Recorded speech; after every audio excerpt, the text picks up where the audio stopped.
I'm going to show you how to search your entire account really quickly and easily using our open search.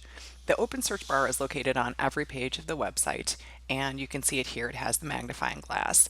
And what you would do is you would type in some of the letters of that you know for the photo that you're looking for. So for me, I might be looking for photos that are related to an ancestor or something that might have been tagged to a relative of mine named Charlotte.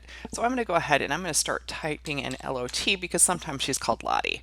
And you can see here that it's going to give you all the results that match LOT. You can see the people. We have two. Actually, there's two people named Charlotte, Charlotte Halter and Charlotte Bernard. An album that says Lottie over the years, and then photos here.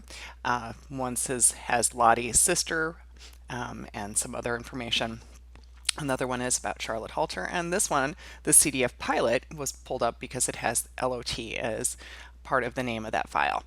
You could also click again inside the search bar, and that would take you to a page that actually gives you all of your search results.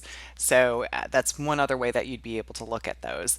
And if you wanted to see the results for any of these, you would just go to View All, and then it would take you to those images and or albums or whatever it is that you were looking for. So this is a really quick way to search on all your photos in your account and find things quickly, and I hope you find this helpful.